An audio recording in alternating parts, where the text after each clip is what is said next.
Welcome to our this week's first edition of the SNA Speakeasy.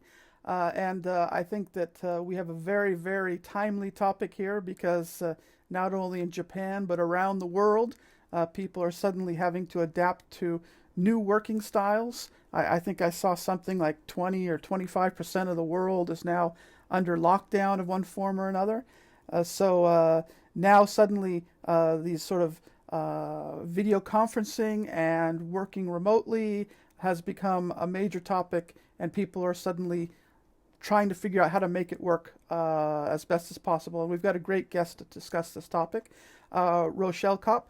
Rochelle, why don't you kind of introduce yourself, what you do, and what your relationship is to this topic?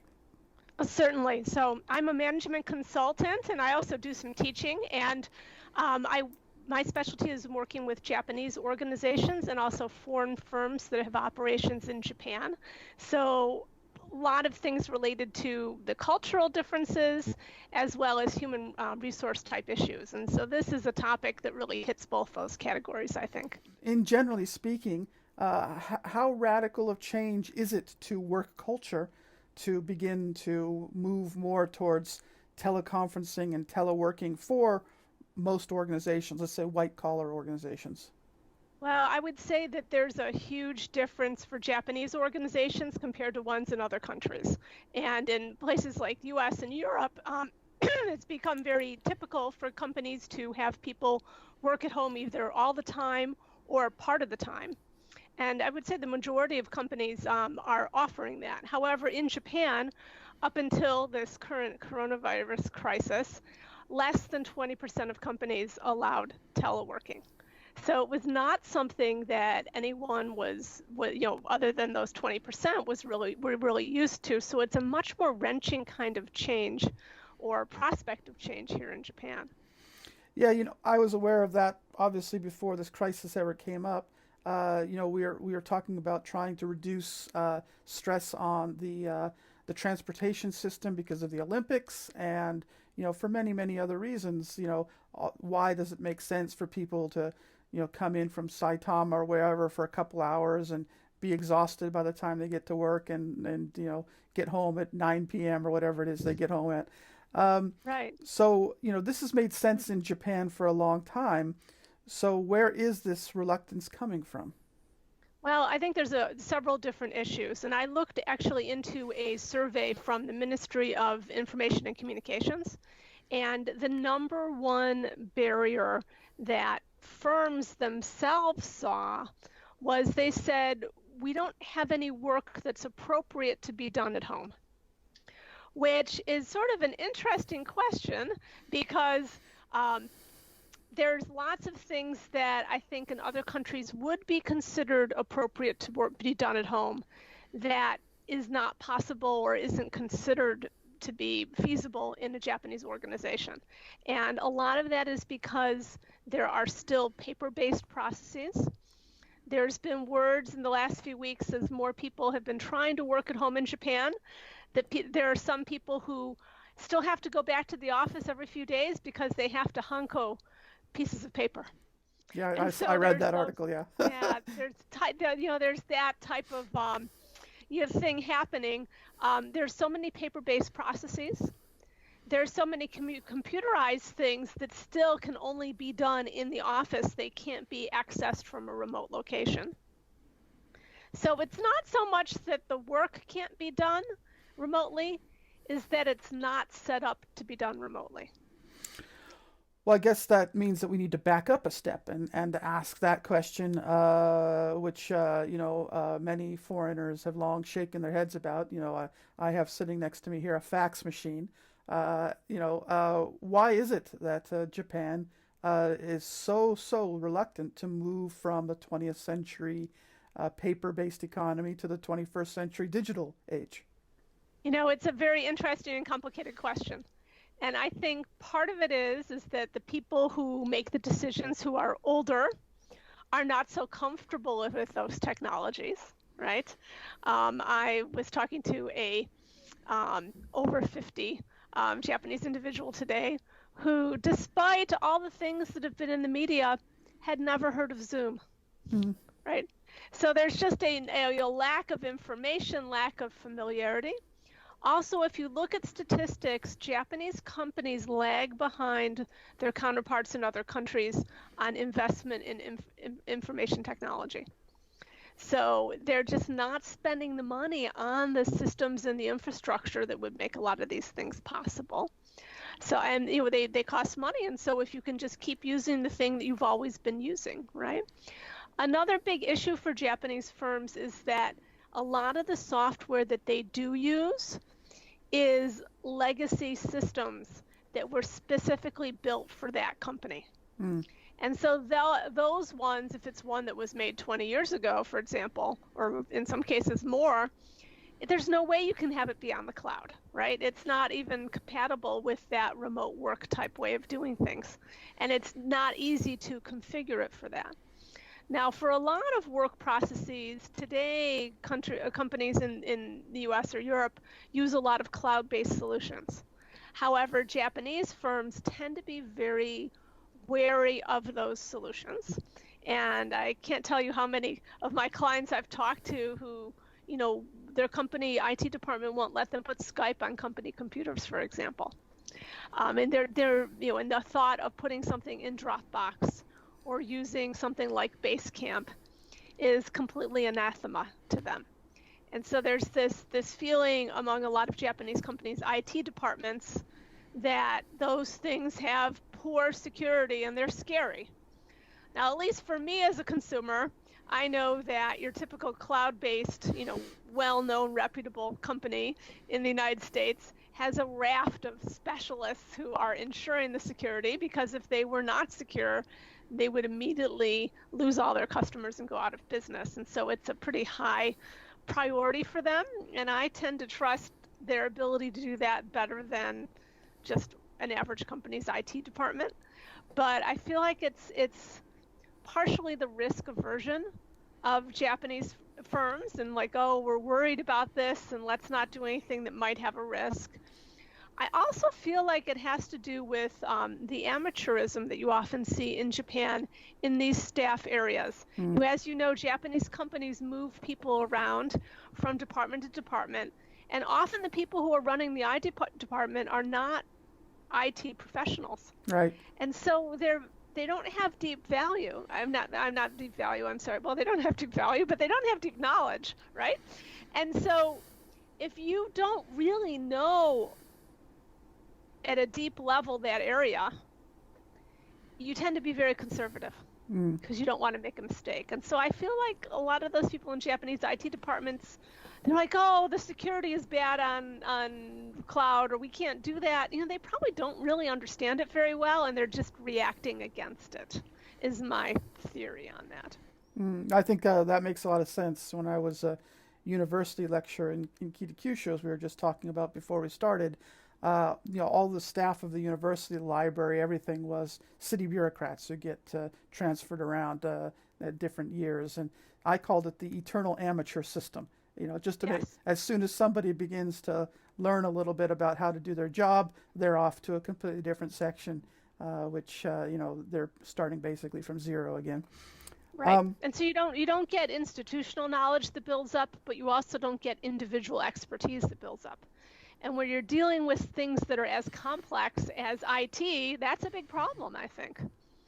That makes a lot of sense to me.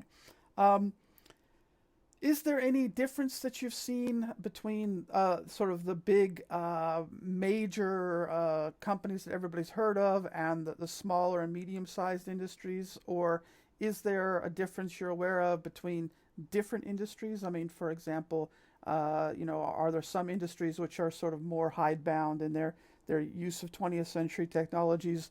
And is there a more advanced part of the Japanese economy where they are embracing digital a little bit more proactively?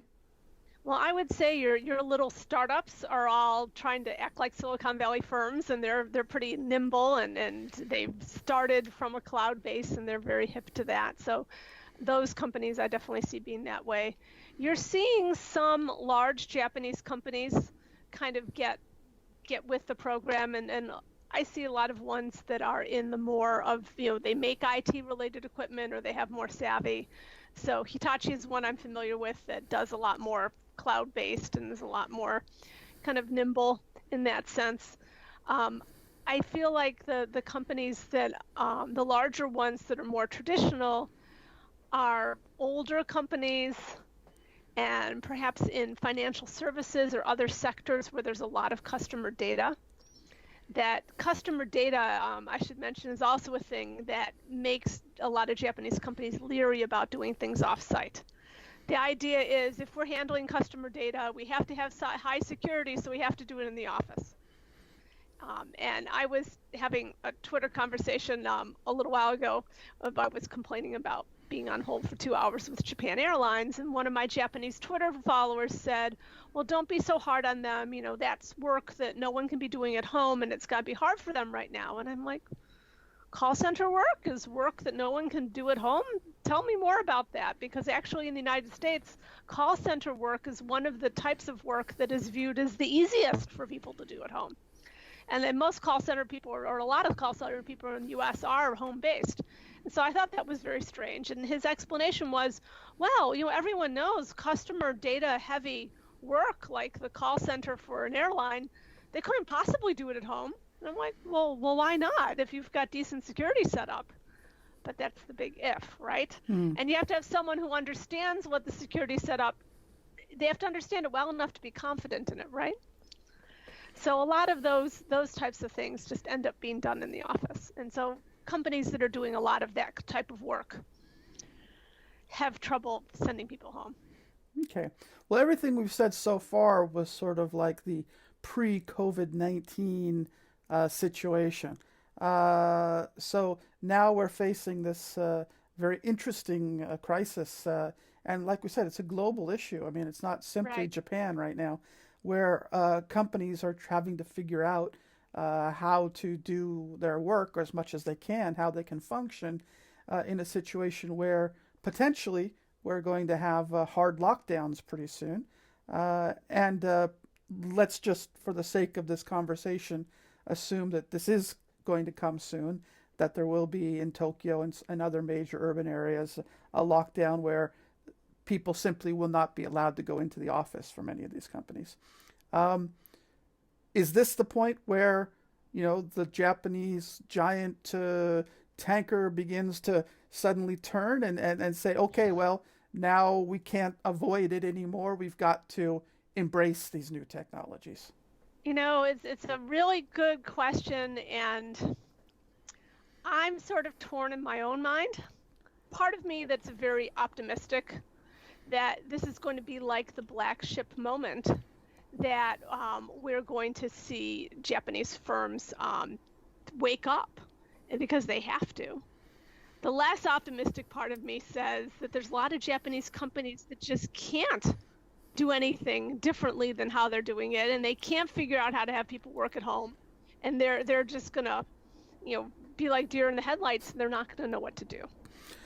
And unfortunately, I feel like the pessimistic side of me is winning out on this one. But I presume that also means that those companies which do have a little bit more savvy leadership will get a jump on some of the old dinosaurs, right? I definitely think so. I think the companies that are able to adapt and change will do better. I mean, it's Darwinism, right? And well, speaking of Darwinism, do you think there will be a Japanese business sector when all of this is when all of this is said and done, especially if they are this deer in the headlights sort of situation? Right. Well, it's so hard to say what's going to happen anywhere. I mean, we see the entire global economy kind of having to grind to a halt. Or the phrase I saw in something I read the other day is, that central bankers and economic planners are trying to figure out how to put the economy into an induced coma, right? And so how do you do that in an effective way? And is that going to be harder to do in Japan? I don't know, but this is really not looking good, right? Okay, well, before I turn it over to our audience, is there any other point I haven't asked you about yet about Japan and teleconferencing and that you'd like to jump out there and mention? Well, I'm just going to put this on the record. This is just my theory, but I think a lot of non-Japanese who are in Japan right now are wondering why is the Abe administration not putting the country on lockdown, Mm. right? And there's obviously there's some issues, and Abe said something about it today that there's some limits to what the government can do based on how the Constitution defines things. Um, but on the other hand, I just have this theory that I think the Japanese government knows that there's so many companies can't just have people start working at home. I think they're probably very concerned about the economic impact, and I think that's probably why they've been dragging their feet so much. Well, that also makes a lot of sense because I think one of the major political backers of the Abe administration, in particular, is the Keidanren big company organizations, and presumably they're the ones who are many of them are the ones who are the most unlikely to be able to adapt well in this situation.